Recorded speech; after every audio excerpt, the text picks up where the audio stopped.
or we can have all the videos there. Perfect. So thank you for being in this session.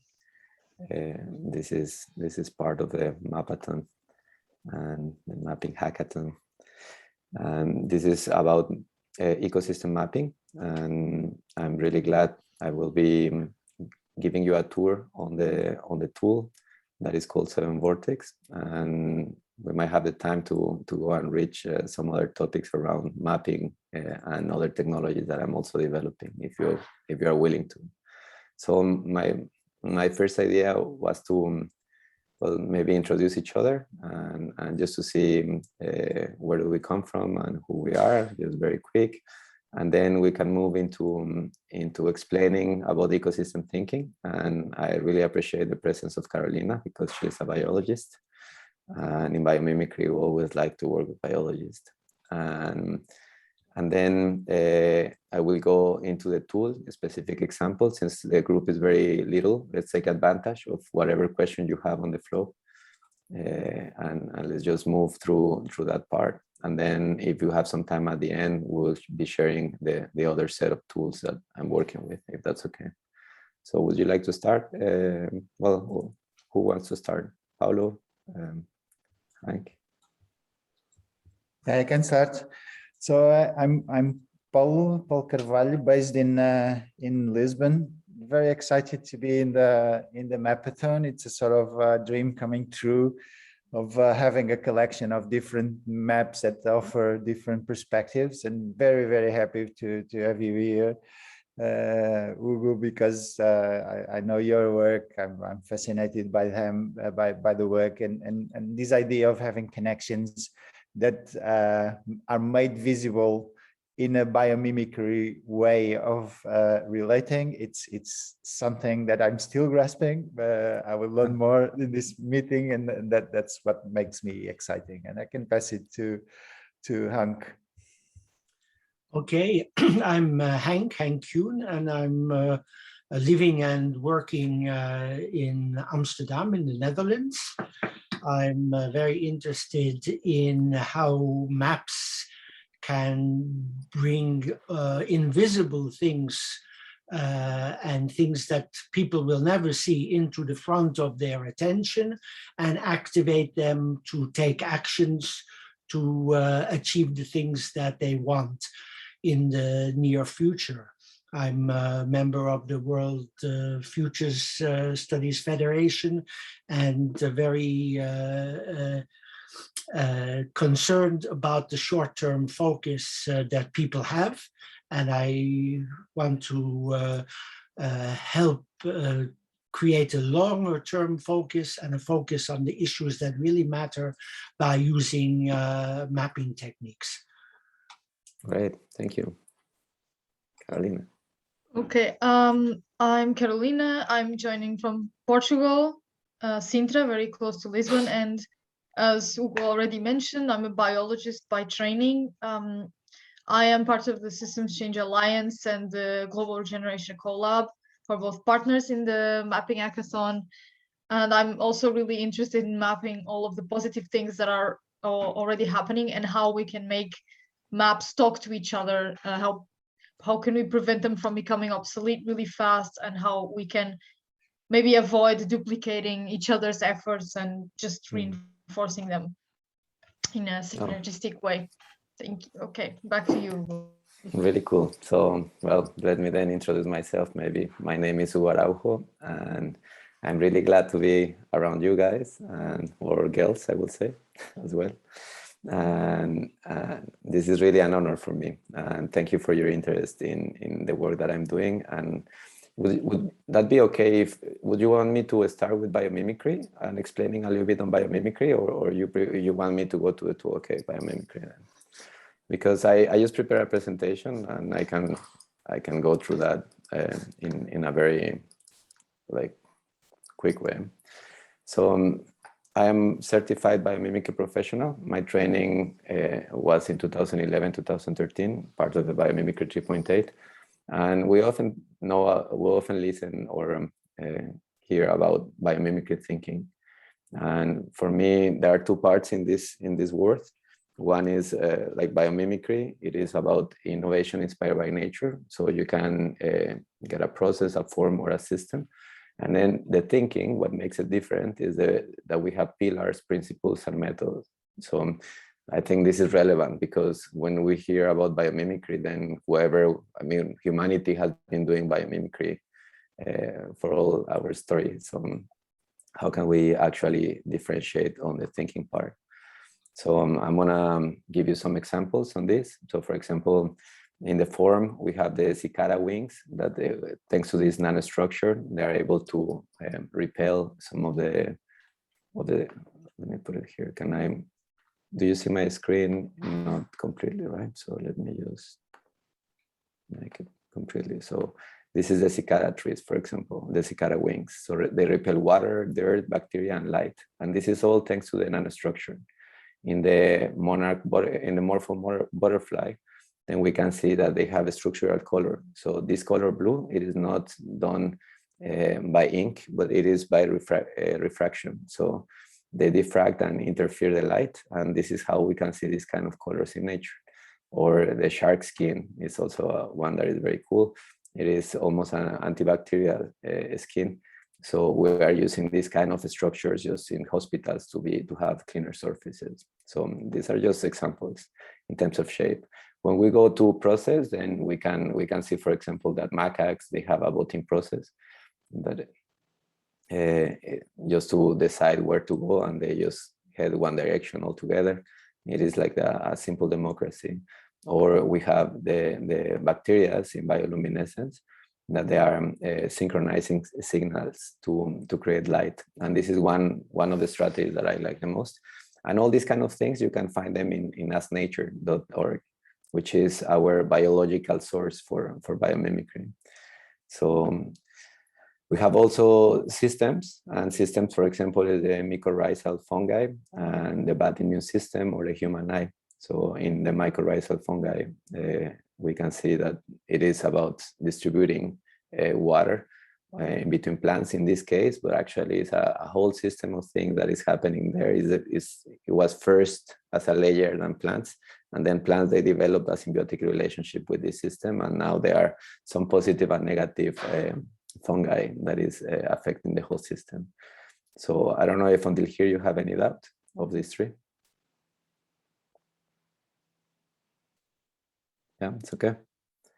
Okay, so in biomimicry, we follow a process that is going from scope, discover, create, and evaluate, and we have a specific taxonomy. So what we like to do, and this is already part of the software, it is to go into the biological taxonomy and to ask questions. How does nature communicate? How does nature function in a specific way? So we have this taxonomy that it is part of our training. And for example, maintain physical integrity. And then from physical integrity, we can see manage structural processes, protect from biotic factors, so we can keep going and see some of the examples of possibilities. And then from there, you can analyze what is going there behind. So this is on the thinking, and we also follow what we call life principles. So they are just nature's patterns. So evolve to survive, being resource and material and energy efficient, adapt to changing conditions, integrate development with growth. This is a game changer for business, because in business is usually about growing, but this is about both. And it'll be locally attuned and responsive, and life-friendly chemistry. And the pillars that for me are the most differentiating factor is that we don't use biomimicry for harming. We use it for creating conditions conducive to life. And we stay true to science in terms of emulation. And we also like to do it from a reconnection perspective. So this is how I have developed 7VORTEX as a whole. So the main thing is that it is really about create conditions conducive to life. This is what biomimicry thinking is about. So 7VORTEX, we like to believe that there is a positive humanity, and we want to enhance this positive humanity towards regeneration nowadays. So let's say we see that we are going from degeneration to sustainability now. And of course, we are leading this conversation of regeneration, where optimization, collaboration, watersheds, bioregions is part of our main conversation right now. So how to connect all this complexity and how to take better decisions will be one of the questions. So in 7VORTEX, we are doing this digital membrane for regeneration that will help us to create protection, transportation, and communication as the functional biology of the digital membrane. And we are in our value proposition, let's say, is real-time complexity management. So bottom-up, top-down, quantitative, and qualitative at the same time. For doing that, we have different set of tools. And today I will explore just one, but we have the Hive as a way to connect the community. We have knowledge ecosystems. This is the one that I'm gonna be sharing with you. The impact rings, which is about performance and evaluation over time. And the metabolic earth, which is a perspective on the whole planet as a one living system. So it's really for us about accelerating evolution and speed content, speed opinion, but for taking optimal decisions that are aligned with life. Until here, it's okay? Was it clear? Perfect. So this is the first part of the presentation, and then I will move into the idea of system thinking. And as I know you, I know that you are system thinkers. And I had a question, like, is there a better way for system thinking? Because when we see systems, we think systems. I studied systems in college, right, in the university as a degree as well. So I'm fully into Donella Meadows and causal loops. But then I started to learn about biomimicry, and I say, what is this about? If I go and live into a forest, if I live in a healthy ecosystem, how does it look like? So I spent about 5 years in a healthy ecosystem in a coastal dune in Yucatan, in Mexico, in the Mayan Peninsula, and I started to quiet my cleverness and to pay attention what was going on there, instead of just making assumptions. And I went there with this idea of biomimicry. So I started biomimicry in 2011, and at the end of that year, I was already living in nature and saying, is this true? Like, are these principles actually a good fit or not? Because I cannot believe that there are kind of patterns like this. So let me go there and let's just iterate in reality what it's all about. So I was there, and I was working with the community and looking into the ecosystem. And I realized that there is someone in the. I realized that there was a pattern. We were in the Harvard Forest in Massachusetts with the biomimicry crew, and they were telling me about the energy exchanges that happens in nature, so biological relationships. And in this part, I will ask a little bit, Carolina, if you have something relevant to share, please do, because I learned that from biologists. But I realized that there in energy exchanges, they have it's always a bidirectional relationship. So it is not just I affect you, but we always affect each other. And that resonated a lot with the indigenous thinking that I learned all my life.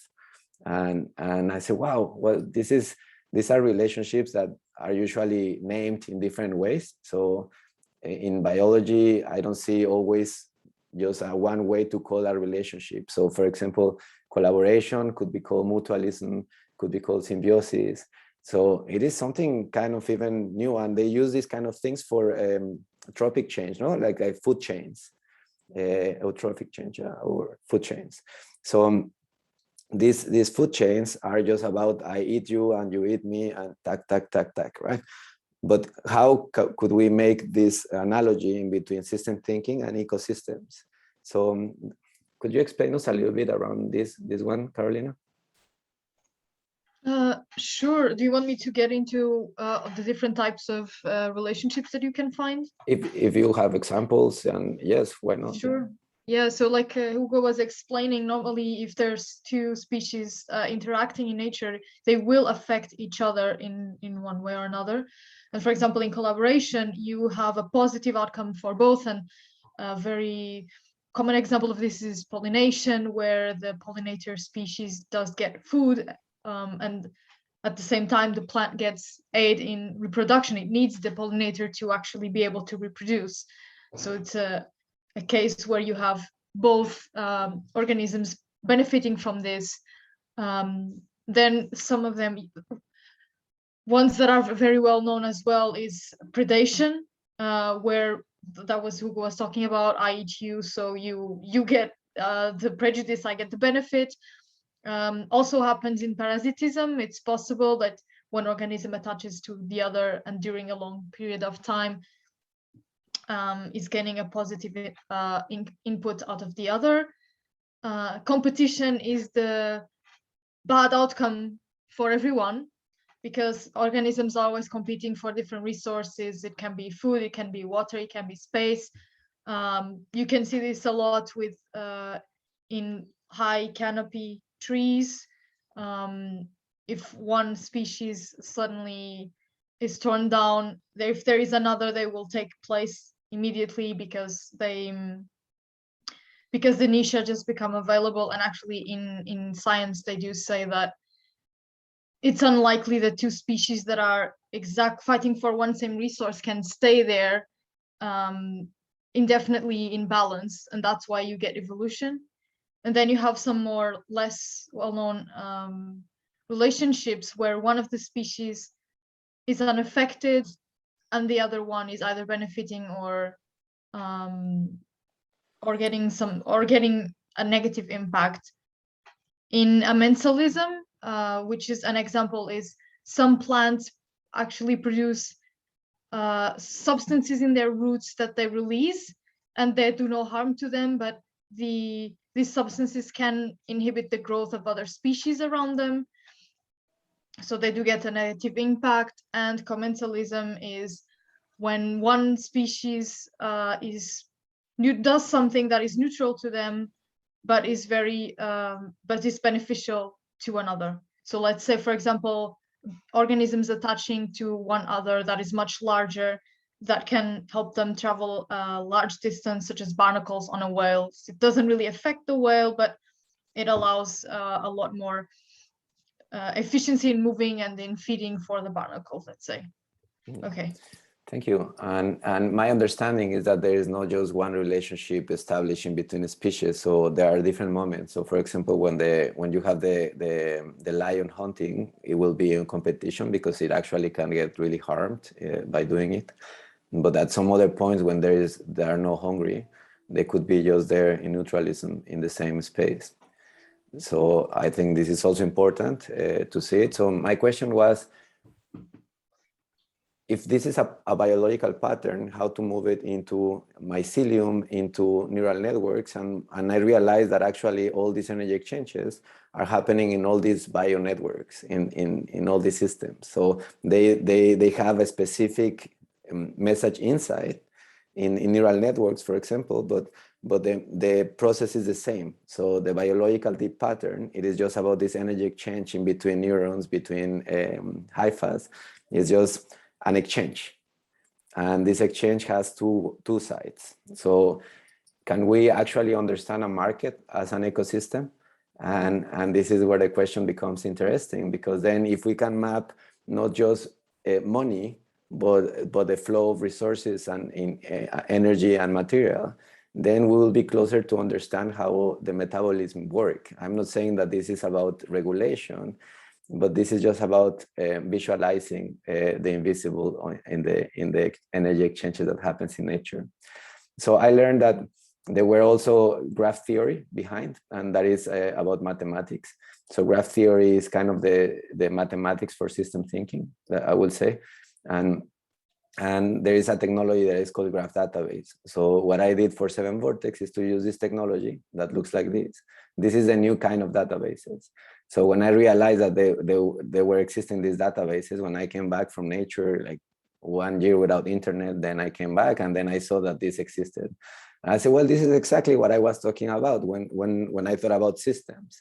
But they have the relationships again like this with tax. So I said, well, this is almost there and it's very efficient. It is AI native. So this is how they are working with AI. but how can we actually create something that goes more into this narrative? So I think we are moving from isolated data to connected information, which is now where we are. And this is what I'm adding as value to this conversation. So how can we map the ecosystem in a way? And this is an example of an organization mapped, trying to find the right problem, the right leverage point. So it is just the example that I like to use the most. Yeah. So I don't know if until here you have any doubt. Any question? Paulo, Hank? Nothing? Cool. So yes, sorry, yeah. one short Please. question. Please. Something you said right at the beginning. You said you wanted to spend some time in a healthy ecosystem, and you spent 5 years. But what are there specific criteria for what makes an ecosystem healthy? Yeah, well, I would say that it is alive.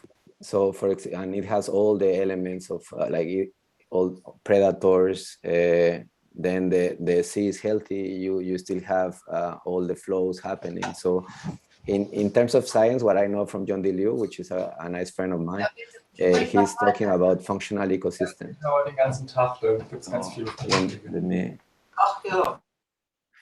So functional ecosystems are about the biomass, the biodiversity, and the organic dead matter. So they are in good health or they are not. So for example, in Europe, we see lots of forest that has been planted by humans.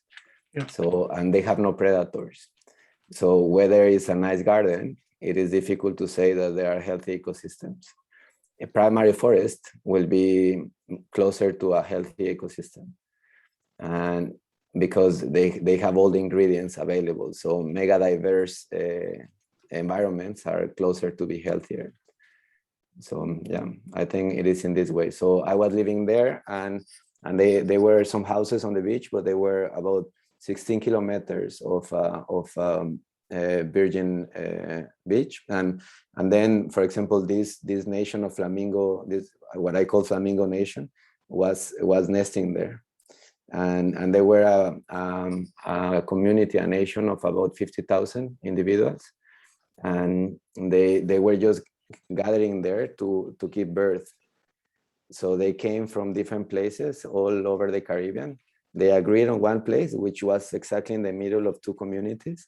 And we're living in this national park. So it was a natural park as well.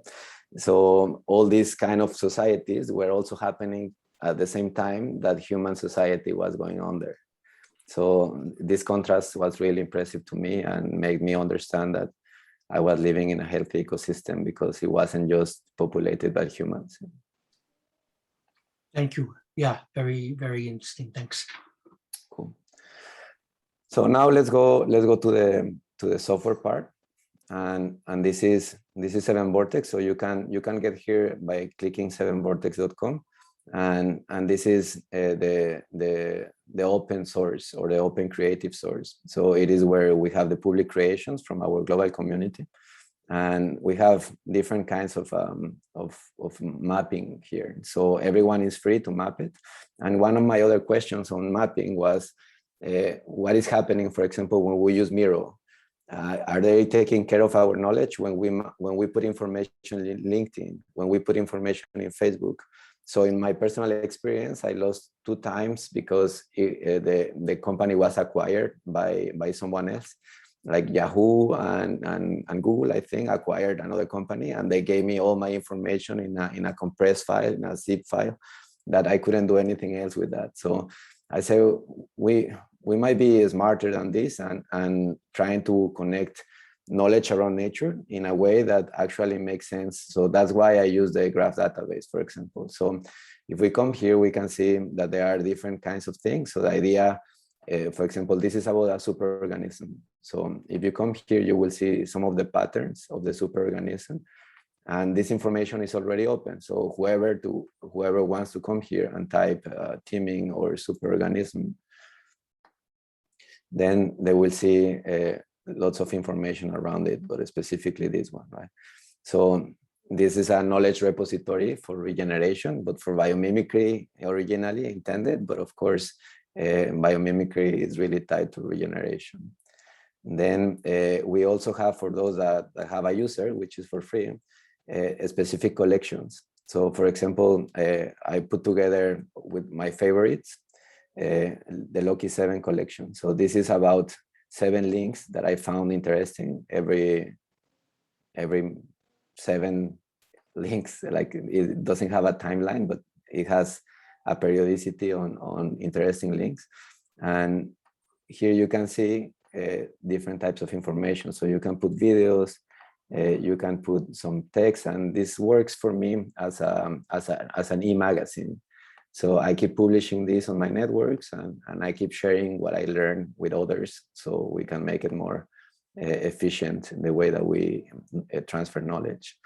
I also put in some people that I've been meeting over time that I think are very interesting. And so I was wondering how to make it easier for schools and for everyone to come here and to see this kind of knowledge, so we can accelerate our learning process. So these are the 2 parts of, and then there is the collaborate part. In collaborate, there are maps or vortex or cartographies where you can add information to others, and by saying I want to add information, and then we will see something here. So this is one of the examples of the maps. So let's go to create one and to learn how it works. So when you join, you will have one playground which doesn't allow you to change the title. This is just private, and you can do whatever you want there, but you cannot change the title afterwards. If you want to do something open, and the second one will be like this one. So when you come here, there is a bubble, and in the bubble you have a card, and this card has a title. So I can say, for example, humans or humanity, and I can put a link. I can set up a time, and I can add a color. I can also upload an image or embed a YouTube video. So just with the link of the YouTube, I can embed it, and I can add an abstract of a short text describing what I'm saying, what I'm telling about. And I also can add a tag. So for example, I would like to add a tag that is 7VORTEX. And this is just for the purpose, I mean, we're always reading the whole text, but this is for the purpose of tagging, that if you like tags, then it's okay if you want to classify it like this. Then you click save, and it will be here. So this is the edit mode. And when we go to the preview mode, we will see how it looks like for someone that it is looking without having the edit mode. So you can share the link, and that will be the way to use it. We have a second element, if I go back to edit mode, that is the title card. So in this title card, I will say like a mapping hackathon. And you can, I use it for consulting. So you can add also a location, and you can put it into a collection, let's say biomimicry, and you can add a logo, a background image, and with the background, you can use it as a template, and it will stay as with the bubble. So you can use it for design thinking or methodologies that are really interesting. If you want, we can go there afterwards. So this is the first bubble, and for creating a connection, we have to drag and drop a line outside of the bubble. So I just drag one, and I let it go, and then I have the second bubble. And for the second bubble, I can put, for example, the planet Earth. And if I click enter, then it will close from the title. And this is very useful because you can take notes in a conference and saying, I don't know, ecosystems, and then you click enter and it closes. So you can take many notes. And this is the way that I've been using it also for creating information. So then we have the bubbles, and we have the lines, which are about these relationships. So now let's explore a line. So one of these lines, it is also a card, and this is the third element. And we have the plus, 0, and minus here. So this is the way that you can define from your perspective, and you can argument that one with an image, a video, or a text. But you can say, for example, humanity right now is having this kind of relationship with the planet. So we have a predatory relationship with the planet. At some point, maybe we'll be almost in competition if we keep going on this way. Our intention in regeneration, that's what I feel, it's that we are about adding value to the planet and creating this positive relationship in between both. Yeah, Paulo. Oh, this is fantastic, the relationships. The question to you is, is there a way to represent dynamics? Can you somehow see it temporarily? Because I really love the example, and there's a dynamic there. Yeah, so in the back end, we have full possibilities of doing it. And that's why I was explaining about the graph database, because it is meant to do these kind of things.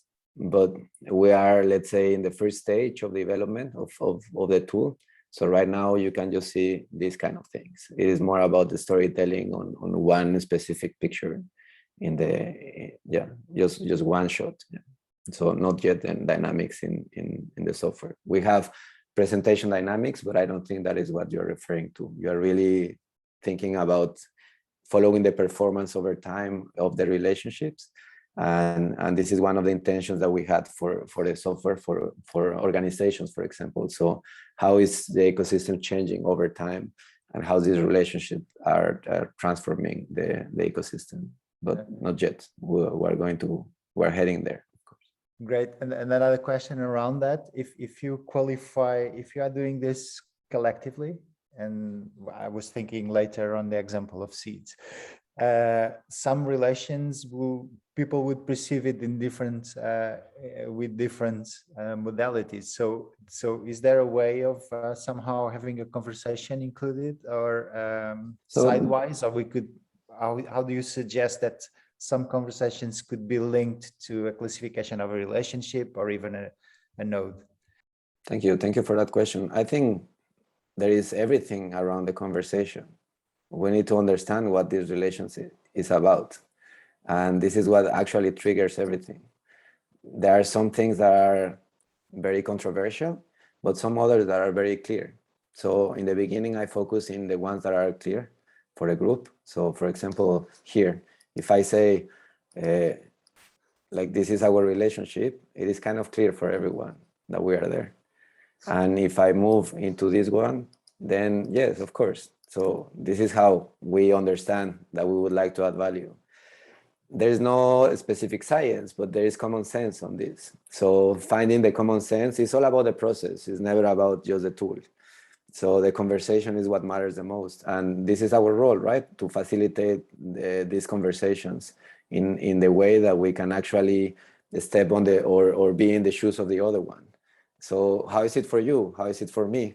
And why do you think you have a predatory relationship? Why do you think I have a collaborative relationship? Maybe it's just different. So this is what is about, understanding the other one's perspective. Is that okay?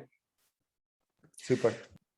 So it's also about the storytelling. So what I understood is that we all are always working with complexity, but we needed to have something that it was just attractive and simple to trigger this kind of conversation. So most of the time you see mapping tools that is a machine allowing you to move in the way that they want the template to be.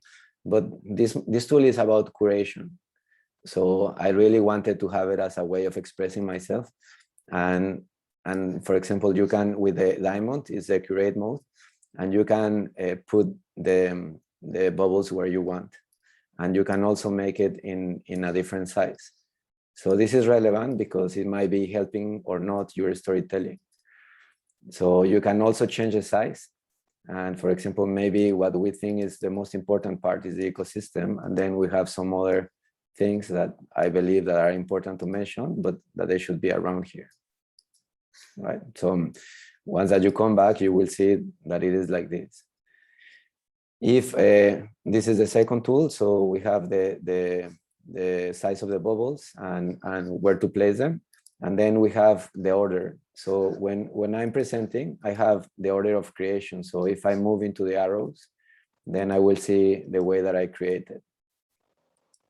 But if I want to make it in a different order, so starting by ecosystem, for example, then I just put it here, and that will be my number one now. So when I start, it will start here, and then the number one will be to the number two. So this is kind of a reordering slides. But there is also another interesting part, which are the stars. So where do you want to start your story from? So it depends on maybe the client or the group that you are talking to. So you can start from the ecosystem, or you can start from planet Earth, or from bubble 6 maybe, because this is what you decided. So when you come here in the view mode, you can decide if you want to start in the star in the second one here. For example, from an ecosystem. So this will be like an entry point, and then I will move from these connections, and I will explain the story from there. If I go into humanity, or let's say planet Earth, then I can expand connections from here. So it is really about the intention that you have behind your story. Yes, Paulo. Yeah, well, I'm really fascinated. So the first thing that you show is about the position. This is where you can combine this with the background that helps qualifying what the positions really mean, right? And you can go on the design thinking models or whatever model. Exactly. So that you give meaning to the positioning itself, right? Yeah. So wow, that's fantastic. Yeah. The way that I work with this, so for example, let's just, I think I have an image that it could be relevant for this. Let me just move the zoom. Okay. So let's work with the background, because it's something that will be very useful for you. So I go to the background, then I pick an image. I was working on different backgrounds today. So let's say that I have this one. And just as a way to explain a model, but this could be the canvas, right? The business canvas, for example. So you upload it.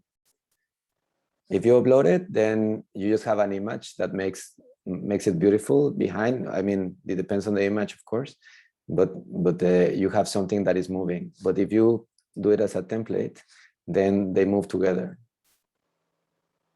Oh, sorry. That was about the mouse.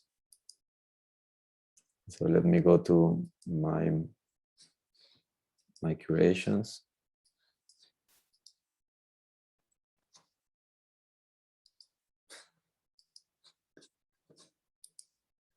So let me go again and click it on template.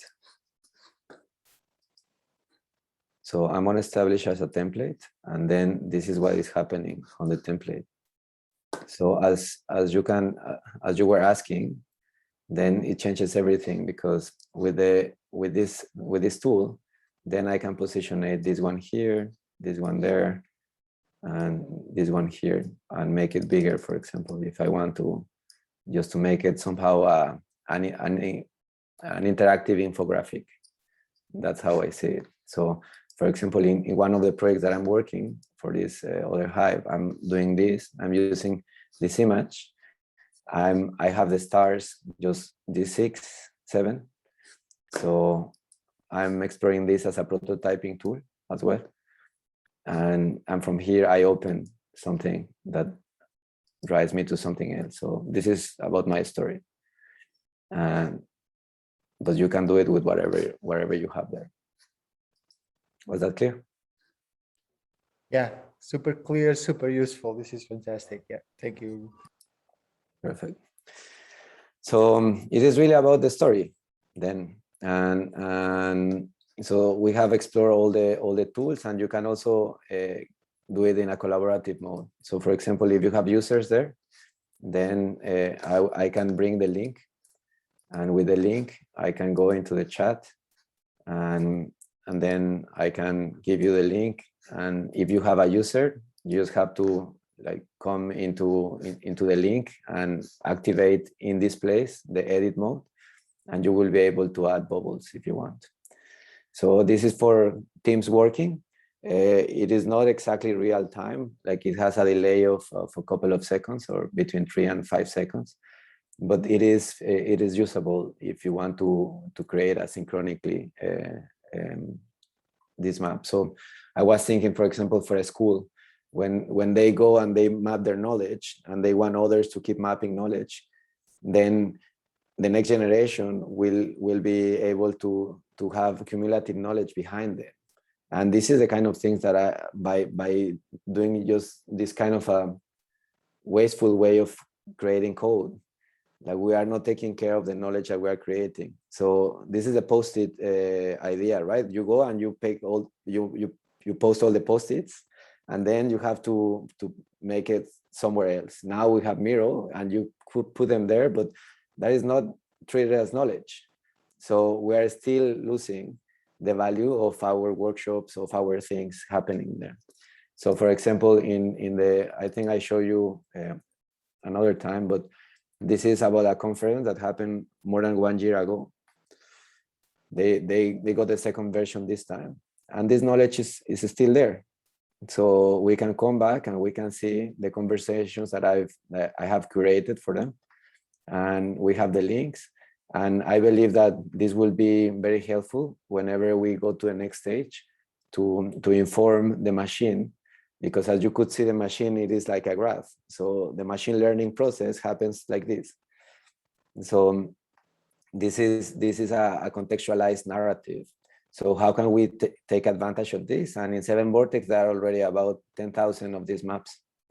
Some of them more relevant than others, but this is not connected to Google, for example. So it is information that it is just living in the alternative world that we're living in right now. So Hank, maybe you have a question or an insight, or you want to, is this actually because you were interested in learning how to do it? So maybe you want me to explore one case or something specific, or are we doing okay? I think we're doing okay. I'm very impressed by this. I opened the 7VORTEX link, and it seems easy to use. What's the difference between the free version and the unlimited version? Yeah, it is just about, so the business model is public-private. So I think if we are about sharing information, it should be free. So money shouldn't be an issue. But if you need to make it private, it's because you have some business involved. Ah, okay. So yeah, then you pay a license. Yeah. And the license is 100 euros. I think it's here, the information. Yeah, 100 euros 10 per year. Oh, yeah, yeah. Or 10 euros per month. So one or the other. Yeah. If you pay it in 1 year, then you have a discount of 2 months. But if you have the free version, you can share it with anyone you want. Is that right? Exactly. Yeah. Exactly. Yeah. And this is really with the intention of creating abundance. And this is why I have explained biomimicry first, because on the top, it looks like a map, any kind of mind mapping system. But by using biomimicry life principles, then I've been designing everything as a living organism. So if we go into the artistic side, for example, for me, it is really on the edge of getting nature's patterns, nature's living system patterns together with technology. And this is where I'm passionate about. Yeah. Tell me.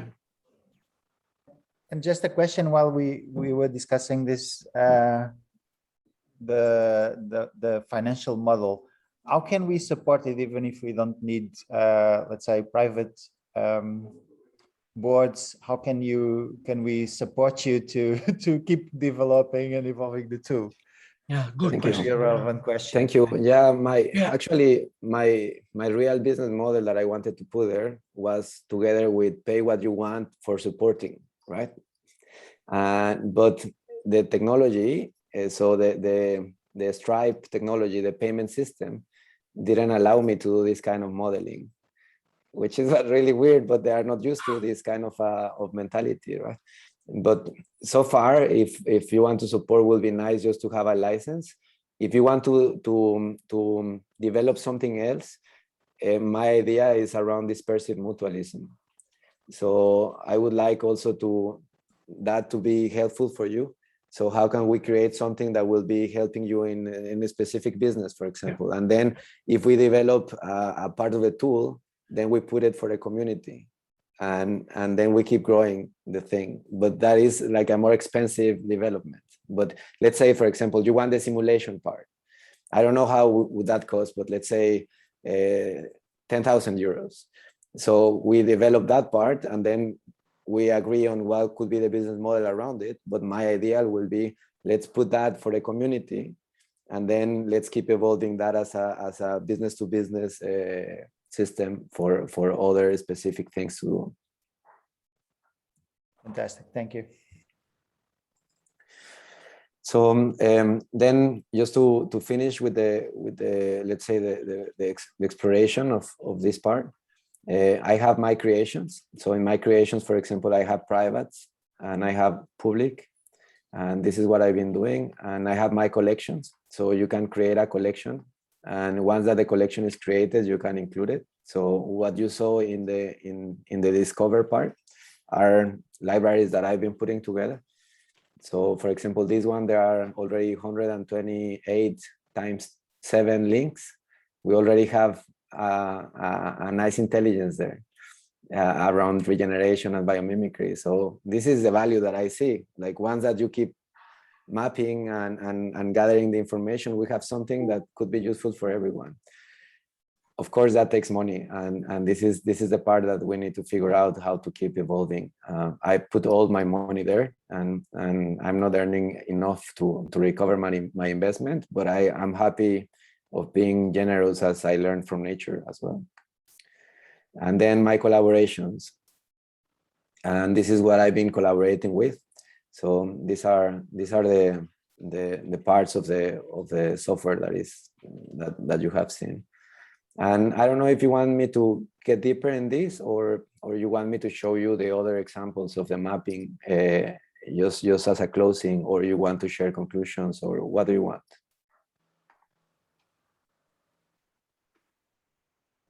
Yeah, are there other examples of mapping that are interesting for us? I think that's nice. Okay, cool. Then, as I was explaining you, there are other set of tools. So what we have seen here, it is the 7VORTEX. So this is a mapping tool for knowledge. So knowledge ecosystems. If I can share with you the Costa Rica Regenerativa project, in this one, we are using the hive together with the rings. And you will see also a little bit of 7VORTEX, but this is very specific. This is for impact evaluation. So for example, the people can come here and put their data. And I think visualization means a lot. So it is not just a survey, but it is really something attractive that is fractal, and that in the longer term will allow us to connect with each other, right? And what kind of profile you are. And then for the evaluation, I started evaluating impact in 2008. And for example, in this case, I developed a table with the experts on the ground about regenerative agriculture. And it is not me, the one putting this kind of KPIs. And then we add a description question, and we establish a gradient, which is also from nature, right? Like a gradient of change or a gradient of colors. So we have 6 colors, and you say this is the worst and this is the best. And then we agree on what is the gradient for each of the KPIs. One that you put the KPI there, then you have this kind of visualization that I think as a systemic people you will like, because this is something that business haven't been able to solve yet, which is how to see performance over time. And this has been inspired by tree rings. So when you see a trunk of the tree and you see the rings, you see one year after the other. So that is called dendrochronology. So using dendrochronology, you can add KPIs, and this has been working for communicating indigenous people with financial people in a visual way. So they both understand that the one indicator is going better or worse. It depends on the colors, or yeah, and then they can go deeper. So some of the indicators, they could come specifically from like a hard data. So, and some others could come from qualitative data. That's why I was showing you on the real-time complexity management. In the purpose-driven organizations, they have also like these pillars, like as I shown in biomimicry, for example. So in this case, they are heading the qualitative part and asking questions about the regenerative development. So if you answer these questions over time, every month, for example, you will have a self-assessment tool.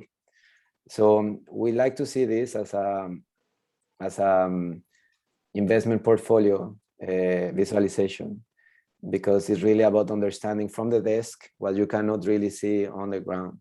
So it has to be a communication again. So getting back to your question, Paulo, because it is not about saying this is good or this is bad. It is really about understanding the impact and saying we are doing it in this way here, we might need to improve something else here. So it is really about understanding impact, not just evaluating, but understanding. This tool is super, Hugo. You are doing an amazing work. Do we have a link for this one? Is this as useful, as usable as the 7VORTEX, or is this just kind of tailor-made for projects? Yeah, this is tailor-made for project. And the link, I think, is regeneratecostarica.com or .org, but it is tailor-made. Okay. But you can register and you can play with the tool, but you will not be able to customize it and to see the rest, right? So okay. you need a user, for example. Yeah. Yeah, and it's just for this project at this stage. Yeah, because they have a big investment and they wanted to understand impact, right? And it's one of the biggest challenges that we have right now. So let's say that this is what they've been presenting as a project. So they can understand in 3 months how they are moving. And each of the projects has a different story. So when we see them all together, we see that each of them one has more time being applied, the other one has more blue in these indicators, the other one is just producing a couple of things instead of using all the indicators. So this is super relevant. And let's say I was doing this in 2008, 9, and until almost 18. And in between I moved into doing 7VORTEX. And then I need to leave this behind. Now I've been asked to come back with these 3 rings. And also the other part that I'm doing is on the Hive, for example. So let me go there, and I will show you on the Hive. So, for example, by mapping communities is something that is relevant and it is difficult. So with the Hive, we experimented with biomimicry. So you can get into this kind of survey mode. So I see it as in Twitter, first you have emails and then you have Twitter. So you have so many surveys, but you need something that actually drives you through fractal, in a fractal way. So my community of biomimics, in a show that I'm doing that is called Hackathon, is mapping information here. So let me. So for example, this is our badge for the community. So he has this information and the information is connected behind.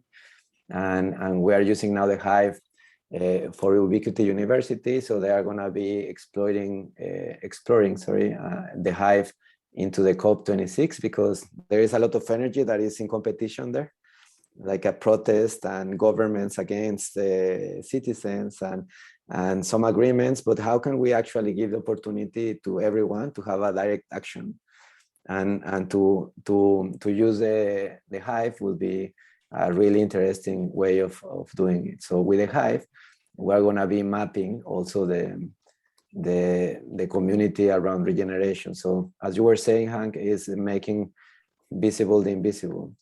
Yeah. So if we can do that, and then let me go to Virtual Gaia, which I'm doing with my partners in Regenerate in the United States. So this is really about mapping for me, the project, it was about mapping the metabolism of the planet. And for them, it was about carbon finances. So when we come here, then we join forces for a whole year. And we gave a different perspective on the mapping. So instead of having the political divisions as we know them, we have used the bioregional divisions that we have from One Earth, that they are open. Then we enhance the blue vases, so we can have a better visualization on how the Earth is alive and it has vases. And we included some weather layers on the top. So for example, if we think about in a systemic perspective, there is a tropical core in the planet, and we keep thinking that this is the South. We even call it the global South. And it is kind of wrong as a perspective in systems, because if we want to let's say, keep the balance of the planet, keep the metabolism in check, then we need to take care of this tropical core, because this is where humidity, water is happening. So if we don't understand that, then we will keep thinking about continents. But this is really about just one living planet. So if I take, for example, I have different layers. So we can also put the wind or the current. So the idea here will be for me how to give a perspective on the planet that it has a whole metabolism. And this is again using the idea of metabolic earth and biomimicry. So you can see here some logos from 7VORTEX. These are the maps that has been tagged with a place. So if you put a place there, then you have something. I don't know what this one says. I hope you will know something, but let's say that this is about someone that has mapped there: decolonization, stories of the global South, emergence, pluriversality. So this is already on the top of a territory. And I think this is an asset that we need to be conscious about, because indigenous people, they have knowledge, but this knowledge should be on their territory. So if we know more about nature and our interconnections in the healthy or not so healthy ecosystems, then we will be able to weave the tissue of knowledge around humanity, both scientific and traditional ecological knowledge. And I think this is one of the biggest intentions of what I'm doing, really bringing humanity together in terms of knowledge, because we need it from each other. It's very difficult to move forward with polarizing all the time what is right and what is wrong. There is a bit of reason in everyone. And the question, you again, fantastic. The Hive, is this another tool that we can start using as the 7VORTEX or not yet? Yeah, so in the 1st of November, we will launch for the COP, the COP26.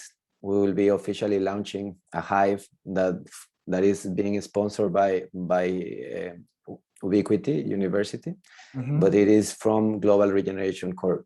So what they want is just to make us visible, and it will be a Hive that we can answer and we can play with, and then you will have the visualization on the spinning globe, and it will be something like this. For example, when we come here and we see the region networks, then this is, for example, the GRC, the Global Regeneration Collab, where we are. And this is important, right? Because we want to know that we are all over the world. And then the Donut Economics Action Lab. So Kate gave me these locations. I'm gonna turn off the vortex part. So we have these. And I realized that by visualizing that we are around, and instead of keep working on silos, then building one abundant tissue, like digital tissue for everyone, we can be stronger. And that doesn't mean that you have to quit what you've been doing on your own. It could be running on parallel. So the Biomimicry Global Network. So my intention is to design something that will look like this. So by populating the Hive, you will add a location, and you will be able to see where in the planet there are others that are actually working on regeneration. And then you will see through a specific visualization who is in the topics that you are. So that will be creating like collaboration opportunities in between everyone. So as soon as it is ready, at least in the prototype version in the next week, I will let you know, so you can already start playing with and spreading. So if we can get to the COP26 already with some content, that would be ideal. And this is really about abundance, right? Fantastic. And I will leave you again with this same question. I see a lot of work, and the question would be again an open one. I bet you need programming capacity to keep developing the tool. You would probably need financial support. So the question to you: how can people join you and support you? Well, let's have a conversation around it, because I think I cannot do this on my own, and I haven't done it on my own anyway. So let's just keep moving. And if we are in the same intention, if we want to achieve regeneration for the planet, then let's keep moving. And this is all an open conversation. As I said, my strategy is dispersive mutualism, which is plus, right? Basically. So if I can create this kind of multiple relationships, then we can move forward. Whether it's money or coding capacity, I'm open to, and of course I need help, and of course that's why I've been joining these kind of efforts, and this is what it's all about. But we need to do it together. I think otherwise it's gonna be hard anyway.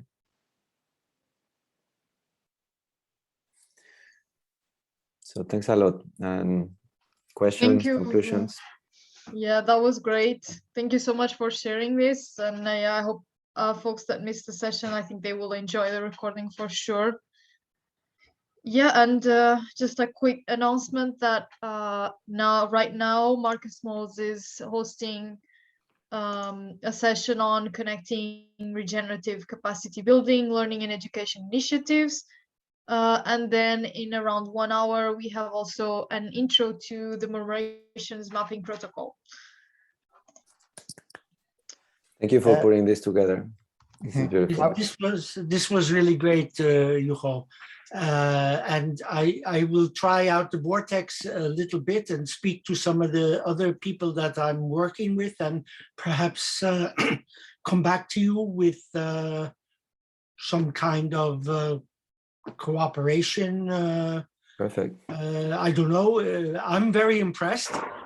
But I like to see that if I can use, if a simple guy like me, not technical, can use it, I think anyone will be able to use it. And this is what I'm hoping. I really like your work. Thanks so much. Thank you. And just an example, for example, an ex-major in Costa Rica is willing to use a set of tools for smart cities. And so this is one example of collaboration based on demand, right?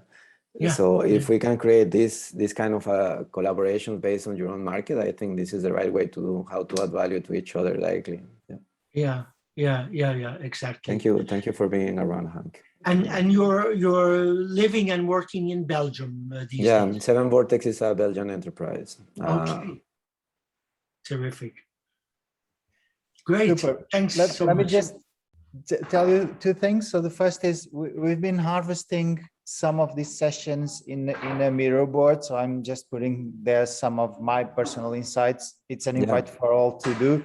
But I would compromise myself to experiment with 7VORTEX and bring all this information there. So that would be my compromise. I would state it now so that it's recorded. So I'll try my best to learn while I'm doing. And if I need any help, I know you are there. Yeah, well, it's always helpful, you know, by mapping and adding things there that are interesting and fun for you.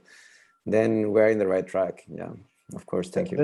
The second thing is that on the metrics, I think this is really super necessary in many places that SEEDS is growing to. I do see it really a key element on here, and I would like to engage offline with you again on this. And thank you again. I think the recording would be super important.